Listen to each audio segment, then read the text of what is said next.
Bonjour à tous, j'espère que vous allez bien. Je suis ravie de vous retrouver aujourd'hui. Cette vidéo s'adresse à vous. Si vous êtes Gémeaux, si vous êtes ascendant Gémeaux ou si vous avez votre signe lunaire en Gémeaux, quel que soit votre signe solaire. Allez, on y va.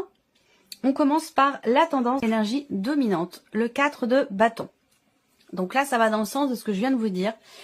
Avec cette carte-là, c'est un mois qui va vous amener à vouloir structurer, qui va vous amener à vouloir cadrer les choses, bâtir, construire pour la durée, pour le long terme. Ça va être aussi pour certains d'entre vous un mois très important pour tout ce qui touche à la sphère familiale. Donc il peut y avoir des éléments ou des événements importants concernant la famille, mais concernant aussi peut-être votre lieu de vie. Ça va dépendre évidemment de chacun de vous. Bien évidemment, vous n'avez pas tous le même vécu et heureusement. Alors, on va regarder votre énergie à vous, les Gémeaux. Qu'est-ce qu'on a? Le pendu.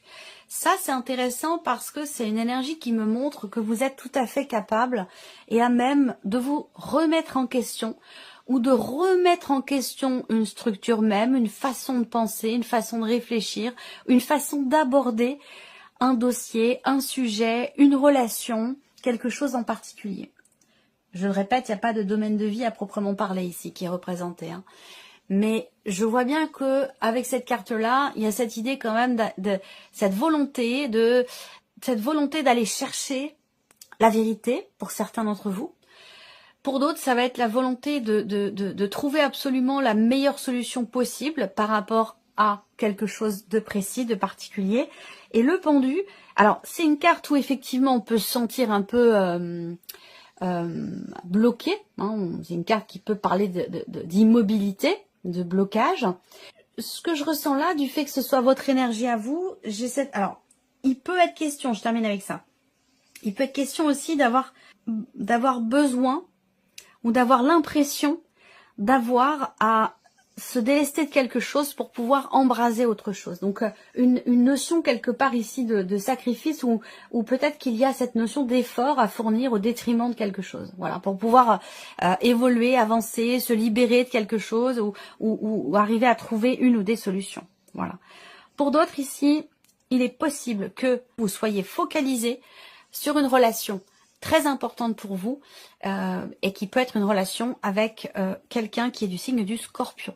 Je le répète, quand je donne les signes astro, ça reste des indications, évidemment. Ça va pas être le cas pour tout le monde, mais ça peut être des indications intéressantes si effectivement ce tirage résonne en vous, si ce tirage vous parle. On va continuer et on va regarder ce que vous allez avoir à gérer. Le soleil. Alors, qu'est-ce qui est à gérer? La première chose qu'on me dit, qui me vient, hein, c'est la vérité. Chercher à comprendre, chercher à savoir, creuser, approfondir. Donc, alors ça parlera peut-être pas à tout le monde, hein, mais ce qui me vient là dans la continuité, ce que je vous ai dit depuis le début de la vidéo, c'est que pour certains d'entre vous, effectivement, il y a cette recherche de vérité peut-être. Et bien la vérité en question, il va falloir la gérer. Voilà, ça va pas être forcément quelque chose de facile, d'évident. D'ailleurs, on va le regarder ici avec la carte suivante. Mais voilà, là il y a l'idée effectivement d'une vérité qui éclate, de quelque chose qui est compris ou de quelque chose qui est mis en lumière. Donc voilà, soit c'est vous qui dévoilez, qui délivrez quelque chose, soit ça vient de l'extérieur. Mais en tout cas, cette mise en lumière, ce qui est dévoilé, révélé ou ce qui est annoncé, compris aussi peut-être, voilà, il va falloir le gérer. Il va falloir le gérer. Il peut y avoir cette idée aussi là pour certains, dans ce qui est à gérer, c'est de prendre son mal en patience et d'arriver à s'adapter aux situations, aux personnes, aux énergies pour pouvoir aller au bout de quelque chose. Comme si vous n'y étiez pas encore tout à fait, mais vraiment, vous l'avez au bout des doigts, cette réussite, cette victoire, ce succès, mais pas encore tout à fait. Donc voilà, il y a comme ça, il est question de gérer en fait peut-être l'empressement, d'avoir à accepter aussi peut-être de laisser derrière soi certaines choses pour pouvoir avancer et atteindre ce succès que vous attendez peut-être. Enfin, voilà, il va être question de ça aussi pour certains d'entre vous. Alors on va continuer, on va voir ici comment vous allez gérer les choses justement. Le 8 de coupe, bon, eh bien c'est ça. Je vous en ai parlé, ça va avec votre énergie ici. Comment vous gérez les choses, l'énergie est en accord avec votre énergie à vous. C'est-à-dire que là, avec cette carte-là, comment vous gérez les choses? Vous êtes dans l'acceptation du fait de laisser effectivement quelque chose derrière soi. Donc c'est en accord total avec l'énergie du pendu, où on a peut-être ici un sacrifice à faire, un effort à faire pour avancer, pour atteindre un but, un objectif. Et cet effort, effectivement, il est visiblement au détriment de quelque chose d'autre. Mais dans la manière dont vous le gérez, il y a vraiment cette notion d'acceptation en fait ici. C'est pas de la résignation, hein. C'est pas de la résignation, c'est juste qu'il y a un cheminement qui a eu lieu, il y a un cheminement qui s'est fait et qui fait qu'aujourd'hui vous acceptez cet état de fait qui est de laisser effectivement quelque chose derrière soi pour pouvoir avancer, de s'en défaire, de s'en détacher. Voilà. Alors cette notion de sacrifice dont je vous ai parlé, elle peut être choisie, elle peut être subie. Ça va dépendre évidemment de chacun de vous. On regarde ici le petit message. Ici, on a un message, une guidance ou un conseil pour vous par rapport à tout ce que l'on aborde ici. Les règles d'or. Alors là, on vous donne les règles d'or. S'aimer, aller à son rythme, décider pour soi, rester positive ou positif, s'accepter et se faire confiance. C'est, en fait, ça regroupe vraiment les 3 piliers très importants qui sont l'amour de soi, l'estime de soi, la confiance en soi. En général, quand tout ça est aligné, les choses se passent plutôt bien. Voilà. Alors, on continue. On va regarder quels sont vos atouts, ce sur quoi vous allez pouvoir vous reposer, vous appuyer par rapport à tout ce que je viens d'aborder. C'est très intéressant que vous ayez ce cadre de denier parce que votre atout, votre point fort ici, par rapport à tout ce que je viens de vous dire, c'est votre capacité à lâcher prise. Votre capacité à lâcher prise, à accepter de laisser, à accepter de lâcher tout ce dont on vient de parler. Hein, c'est en accord complet. Hein. Donc il y a vraiment votre atout, votre point fort ici, c'est vraiment ça. C'est vraiment cette capacité à effectivement à accepter de laisser quelque chose partir, de laisser quelqu'un partir ou de lâcher prise par rapport à une situation, un travail, quel que soit le domaine qui peut être concerné. Il y a aussi cette notion de gestion par rapport à l'aspect matériel et financier ici. Hein. Voilà. Tout ce dont je vous ai parlé depuis tout à l'heure, ça peut très bien être en rapport avec un lieu de vie ou une situation matérielle ou financière. C'est tout à fait possible.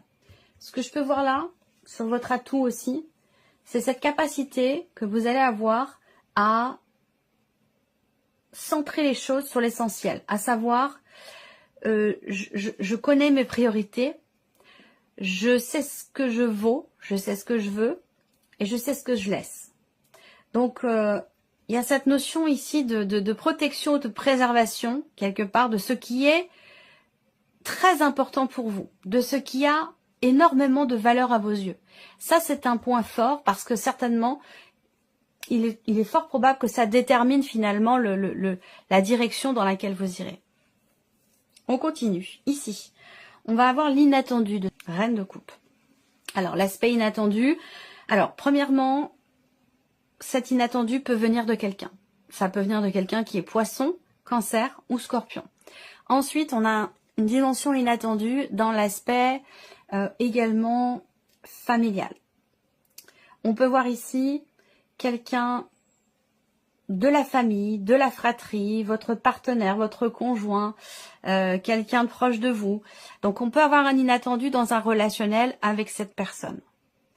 Et il me semble vous avoir déjà parlé d'une personne du signe du Scorpion. Donc, faites la corrélation avec ce que je vous ai dit tout à l'heure, si on est dans un aspect relationnel pour certains ou certaines d'entre vous. Le côté inattendu, c'est aussi les émotions qui font le yo-yo. On peut avoir ici, il y a une notion de changement, de remise en question, de compréhension de certaines choses, de prise de conscience qui peuvent vous permettre ici de vous recentrer sur l'essentiel, la famille, quelque chose qui a un rapport avec la famille peut-être pour certains d'entre vous, et de pouvoir avancer, lâcher prise et accepter de laisser derrière soi ce qui a besoin de l'être pour justement pouvoir évoluer, pour pouvoir partir ou pour pouvoir avancer. On continue. Qu'est-ce qui découle de tout ça? Eh bien oui, la roue de fortune. C'est la roue qui tourne, c'est le destin. C'est le mouvement, c'est le changement. On est sur un 10, donc on est sur une fin de cycle, fin de chapitre, qui laisse place à quelque chose de nouveau.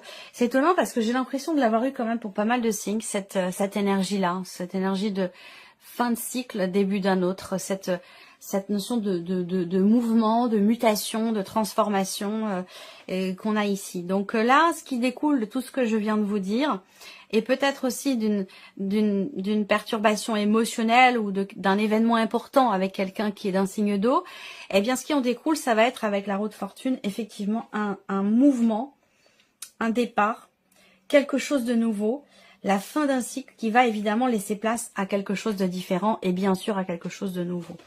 Donc voilà. Qu'est-ce que vous retirez de positif? Le jugement. Le jugement. L'idée de se dire, ça c'est intéressant. Parce qu'avec cette carte-là, ce que vous en retirez de positif, c'est que il y a cette... Bon, j'ai pas la carte de l'étoile, j'ai pas la carte du pape, mais je le ressens ici très fortement. Cette foi, cette croyance qui est présente ici. Alors, je parle pas de religion ici, hein, même si pour certains d'entre vous, ça peut faire écho avec quelque chose de religieux. Ou un investissement religieux dans ce qui est vécu. Mais avec cette carte-là, ce que vous en retirez de positif, c'est que vous vous dites, bah, en fait, je suis à ma place. Je me sens à ma place ou je suis à ma place. Je vis ce que je dois vivre au moment où je dois le vivre et c'est ok et je suis ok avec ça. Donc il y a ce côté comme ça où on se sent aligné, on se sent connecté, on se sent à sa place et il y a aussi ici la notion de reconnaissance dans le sens de la compréhension, vous voyez. Là, on parle quand même de transformation importante. Là, on parle de départ. Là, on parle de changement, de mouvement.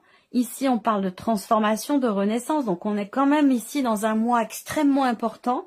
Si je regarde, vous avez ici 4 arcanes majeures ici sur les 8, donc la moitié. C'est quand même important. Donc, c'est un mois déterminant pour vous. C'est un mois extrêmement important dans lequel vous vous sentez peut-être à certains moments un petit peu à l'étroit ou contraint ou contrainte ou dans l'obligation d'être dans le sacrifice et pourtant on a dans ce qui découle de ce vécu ici, on a une renaissance avec cette carte-là. Une renaissance, une transformation quand même assez importante. Voilà. Bon, on va continuer avec le petit Lenormand et puis on va regarder ici ce qui se passe au niveau de la sphère du mental ici. Alors, qu'est-ce qu'on a? Bon, des projets plein la tête. L'idée de s'évader un peu, de prendre l'air, de changer d'environnement. On peut avoir aussi effectivement une énergie nouvelle par rapport à l'aspect social de votre vie. Donc dans vos relations, que ce soit rapport à votre famille, à savoir il peut y avoir un mouvement, une distance par rapport à la famille ou un rapprochement, à vous de voir par rapport à votre situation. Après ça peut être en rapport avec l'aspect amical de votre vie sociale, où là on a une énergie nouvelle ici qui ressort. On voit que vous êtes quand même dans la légèreté, dans l'allégresse, dans l'ouverture. C'est-à-dire que là au niveau du mental, j'ai l'impression qu'en fait, vous les Gémeaux, il y a ce côté enfantin, mais dans le bon sens du terme. C'est-à-dire que là, il y a une certaine neutralité dans la manière d'aborder les événements, dans la manière de s'ouvrir à la nouveauté. Et du coup, c'est intéressant parce que il n'y a pas de retenue, il n'y a pas de retenue, il n'y a pas d'a priori, il n'y a pas forcément d'appréhension non plus. Il y a un côté comme ça, c'est comme si on arrivait sur un terrain neutre. Il y a ce côté, oui, très très enfantin, très. C'est pas la naïveté, hein, c'est l'aspect enfantin dans le bon sens du terme. La découverte, la neutralité, la curiosité. Vous voyez, c'est là au niveau du mental, il y a une ouverture au champ des possibles finalement, avec aucune appréhension. Ici, on a la sphère émotionnelle. Donc, qu'est-ce qui se passe au niveau des émotions pour vous les Gémeaux? Alors, on a l'étoile et le serpent. Bon, le fait qu'on ait le serpent peut indiquer qu'il y a à un moment donné, émotionnellement, une forme de tension. Ou un conflit intérieur. Ça peut être aussi un conflit intérieur.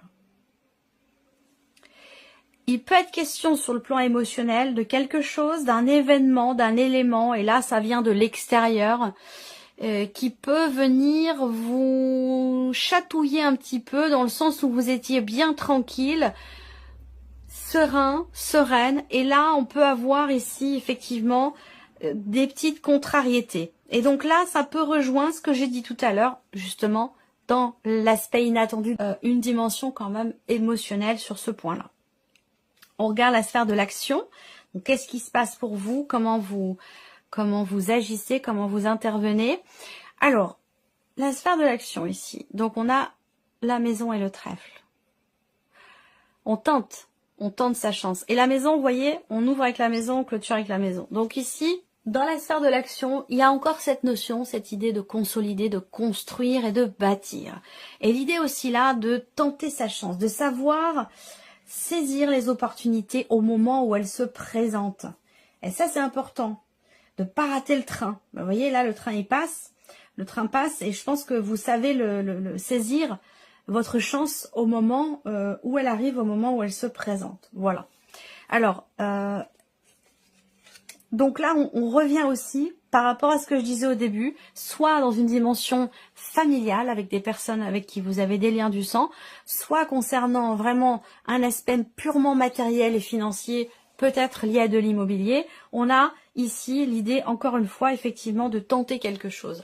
Le trèfle, c'est aussi quand même une énergie positive, dans le sens où, eh bien là, il peut très bien être question d'un nouvel environnement, d'un déménagement, d'un mouvement par rapport à l'aspect matériel, par rapport à votre lieu de vie. Là, on a clairement ici cette énergie qui est représentée un petit peu partout dans votre tirage. Et là, on est dans quelque chose de positif avec l'énergie du trèfle. Donc voilà. Alors, on va regarder maintenant quels sont les messages pour vous avec le petit oracle de la tatou-thérapie. Comme pour les autres signes, je vais laisser venir 4 cartes. Allez, c'est parti. Première carte, premier message pour vous les Gémeaux. On a la carte de la colère. Si vous sentez la colère monter en vous, trouvez un endroit pour vous poser et fermez les yeux le temps que la pression redescende.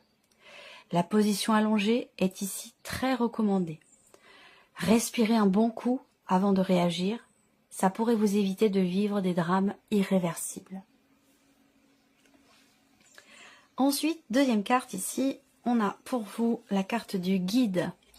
Telle une canne blanche pour un aveugle, un guide vous protège. Grâce à lui, vous parviendrez à éviter tous les dangers. Vous verrez toutes les manigances et les mauvaises rencontres arriver de loin, avec le meilleur moyen de vous en prémunir. Vous serez aidé par le ciel pour dissiper toutes les sources négatives autour de vous. Donc là, vous êtes guidé, accompagné, soutenu. Troisième carte, troisième message, et là, vous en avez 2. Alors, on a la carte de la fidélité. Soyez fidèle à vous-même en toutes circonstances. Recentrez-vous rapidement si vous êtes sur le point de céder à la tentation. Faites attention aux propositions douteuses, contraires à vos valeurs. Elles ne sont que de la poudre de perlimpinpin. Si vous arrivez à garder les pieds sur terre, tout ira bien. Et la deuxième carte pour vous, c'est la carte des valeurs. Prenez garde à ne pas juger les gens ou leurs actions. L'interprétation de vos jugements de valeur et de vos comparaisons pourrait, si vous n'êtes pas assez vigilant, vous faire regretter certaines de vos réactions à chaud. Contentez-vous de rester juste et à votre place. Et le dernier message ici, quatrième carte, vous avez le yin et le yang. Respirez et soufflez un bon coup, car l'équilibre se trouve entre paradoxe et complémentarité. Vous devez simplement apprécier votre vie avec tous ses aléas et telle qu'elle se présente à vous. Vous retrouverez bientôt un juste équilibre dans votre quotidien. Voilà pour vous, mes chers Gémeaux. J'espère que cette vidéo vous a plu. J'espère que ce tirage résonne en vous en tout cas. Et puis, bien entendu, on se retrouve très bientôt pour les prochaines vidéos. Au revoir.